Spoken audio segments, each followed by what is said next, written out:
Hello students. Hello students. Today we will discuss about shape selective catalysis.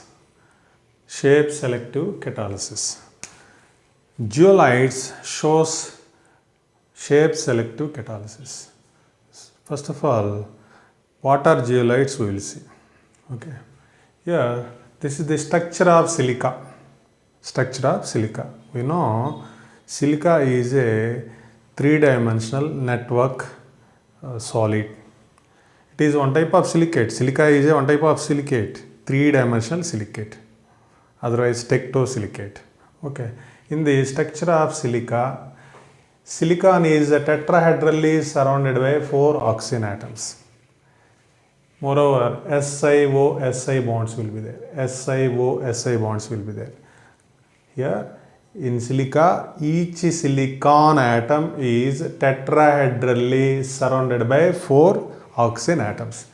Here in this structure, oxygen carries 2 units negative charge. Oxygen carries 2 units negative charge.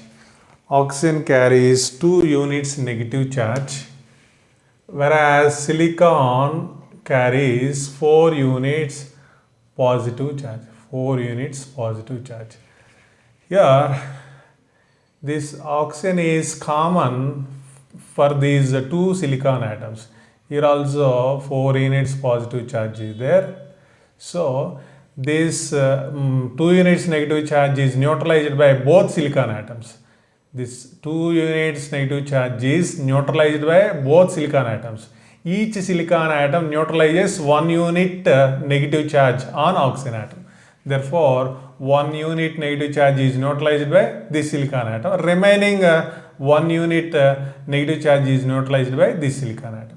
Okay, here this silicon atom neutralizes 1 unit negative charge from here, 1 unit negative charge from here, 1 unit negative charge from here, 1 unit negative charge from here. Altogether 4 units negative charge. That 4 unit negative charge is neutralized by silicon with the help of 4 units positive charge. Overall there is no net charge. Okay. Overall structure is neutral. Structure is neutral. So in this structure, some of the silicon atoms are replaced by aluminum atoms. You know what is the valency of aluminum? Aluminum valency is 3. So here silicon is replaced by aluminum. Here also silicon atom is replaced by aluminum. So here -1, -1, -1, -1. These 4 units negative charge is neutralized by just 3 units positive charge. Therefore, what is the charge left behind here? -1, because 4 units neutralized by 3 units positive charge. 4 units negative charge is neutralized by 3 units positive charge. That's why charge left behind here is -1. Similarly, here 4 units negative charge is neutralized by 3 units positive charge. Therefore, charge left behind here is, therefore, before introducing aluminum atoms in the structure of silica, structure is neutral. After introducing aluminum, structure becomes negative. In order to neutralize this negative charge, there are metal ions like Na plus ions. These 2 Na plus ions neutralizes these 2 units negative charge. Therefore, this resulting structure is zeolite. This is structure of zeolite. What are zeolites? Zeolites are derivatives of silica. So, zeolites are aluminum derivatives of silica. So, therefore, zeolites are aluminosilicates. Moreover, the zeolites having pores, that's why small pores, that's why it is called microporous. So what are zeolites? Zeolites are microporous aluminosilicates. Here SiO-Al bond, otherwise AlO-Si bonds. ALOSI bonds. Therefore, here in zeolites, ALOSI bonds will be there. Okay. Now we'll see the general formula of zeolites. This is the general formula of zeolites. Ma is the metal, like it may be Na plus or K plus or Ca plus 2 in order to neutralize the negative charge left behind with the aluminum atoms. Therefore, M is metal ions like Na plus, K plus, Ca plus 2. Okay. Here what is N? Small n is the valency of the metal ion. In case of Na, valency is 1. In case of potassium, valency is 1. In case of calcium, valency is 2, like that. Small m is the molecules of water of crystallization. This is the general formula of zeolites. Now, zeolites are having honeycomb-like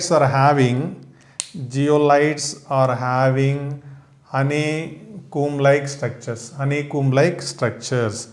Zeolites are having honeycomb-like structures, which means we know in honeycomb many pores will be there. Moreover, all those pores are connected together. Such a structure will be present in case of zeolites. So, zeolites having honeycomb-like structures. Within zeolites, more number of pores will be there. Moreover, all those pores are connected together. Because of such a structure, they act as a catalyst, very good catalyst. See here, because of honeycomb-like structure, in this structure more number of pores will be there. That's why porosity will be more. So as porosity increases, surface area also increases. We know pores, more the surface over walls, more surface available over the walls of the pores. That's why as porosity increases, over the walls of pores, more surface area is available. We know as surface area increases, adsorption also increases. As adsorption increases, catalysis increases, because heterogeneous catalysis takes place over the surface through adsorption phenomena. That's why as the surface area increases, adsorption increases. As adsorption increases, catalysis increases. That's why zeolites act as a very good catalyst. Now we'll see the shape selective catalysis shown by the zeolites.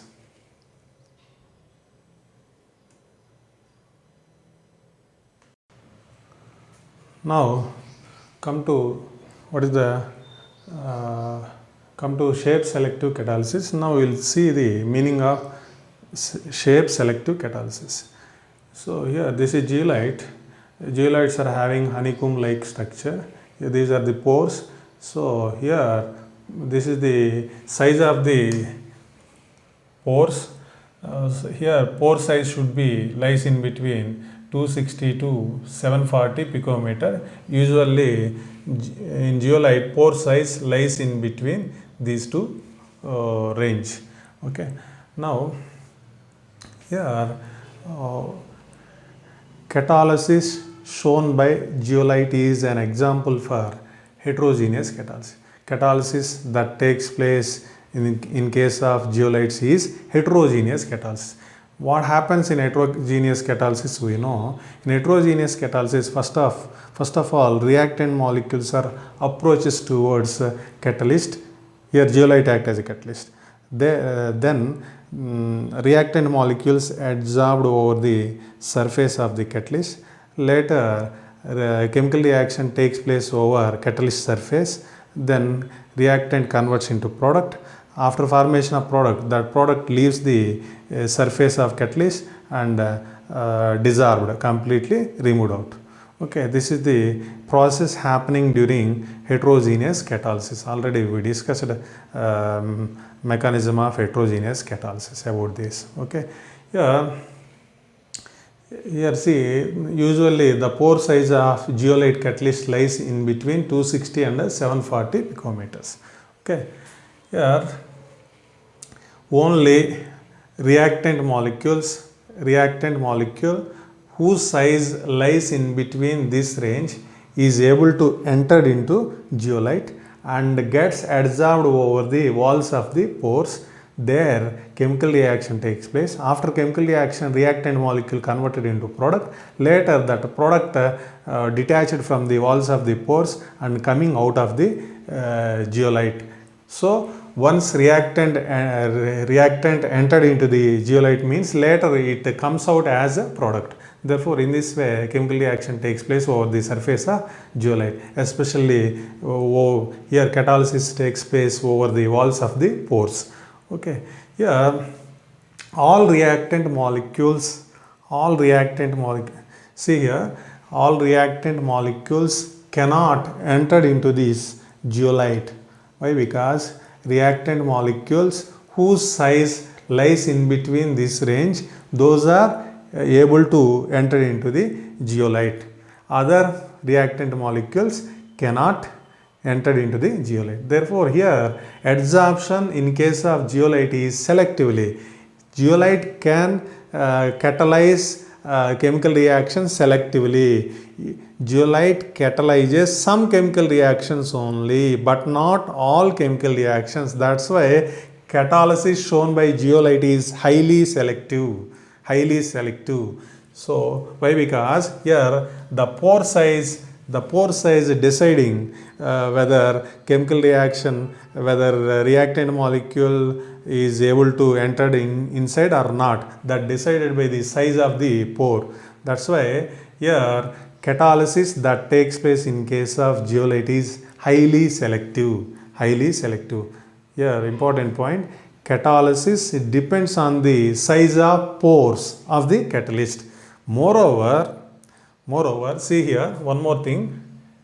Yeah, reactant molecule entered into the zeolite. Here, suppose if reactant molecule is like this, means it cannot enter. Means here the size of reactant molecule also important for catalysis. Moreover, after entering into this reactant inside of the zeolite, later product is formed due to chemical reaction. That product size should be lies in between these two values. Then only formed product comes out of the catalyst. Therefore, here size of the reactant molecule and product molecule also important. Therefore, overall catalysis depends on the pore structure of catalyst and also size and shape of reactant and product molecules. Therefore, here catalysis depends on pore structure of catalyst and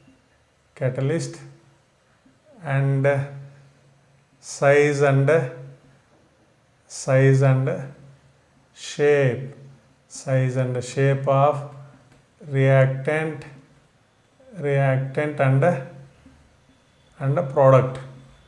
and product. So here in case of zeolites, catalysis depends on pore structure of catalyst. The size of pores will decide the catalysis, whether catalysis takes place or not, decided by the size of pores. That's why pore structure of catalyst, this is one deciding factor. Another one is size and shape of reactant and product molecule. Not only size, even shape also, dimensions of reactant and product molecule also will decide the catalysis here. So reactant with right size, right dimension means right shape. Reactant with the right size and right shape can enter into the zeolite and can transform into product, then catalysis is possible. If size is not correct and shape is not correct, means catalysis not takes place. That's why this type of catalysis is said to be shape selective catalysis. What is the meaning of shape selective catalysis? If catalysis depends on pore structure of catalyst, pore structure of catalyst, and size and shape of reactant and product molecule, reactant and products, reactants and products. Then catalysis is known as shape selective catalysis. See here, if catalysis depends on the pore structure of catalyst and the size and the shape of reactants and products, then catalysis is known as shape selective catalysis. Here zeolites act as a shape selective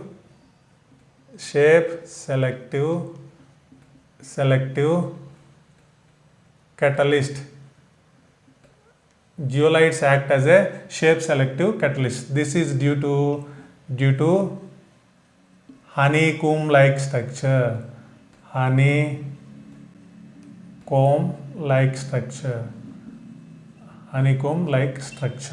Okay, this is about shape selective catalysis. Now we will see the applications of zeolites. See, well-known zeolite is ZSM5. ZSM means Geosarcony mobile 5, which is very familiar, widely used in industries, especially in petroleum industries. ZSM5 is used for the catalyzing various reactions. This is metaxylene, dimethyl benzene is said to be xylene. This is metaxylene. This is paraxylene. Metaxylene is converted into paraxylene. This is one isomer converted into another isomer. That's why this is isomerization. This isomerization reaction is catalyzed by ZSM5. See here, this large hydrocarbon, big hydrocarbon molecule breaks down into small hydrocarbon molecule. This process is known as a cracking. This cracking reaction is catalyzed by ZSM5. This is alcohol molecule. This alcohol on dehydration will give a mixture of hydrocarbons. Such a mixture of hydrocarbon is known as petrol or gasoline. This reaction is catalyzed by ZSM5. All these reactions are taking place in petrochemical industries, petroleum industries. So here ZSM5, this is one of the well-known example for zeolite. This act as a catalyst in these reactions. Hydrated zeolites act as cationic exchangers. See, these cationic exchangers are used in the softening of hard water. In first year, hydrogen and hydrogen softening of hard water, ion exchange method is there. There we are using permutate, that is one type of zeolite. So hydrated zeolites act as a cationic exchangers. These cationic exchangers exchanges cations with hard water. By that hard water becomes soft water. So hydrated zeolites are used as a softening hard water. This is about shape selective catalysis and applications of some important zeolites. Okay, thank you.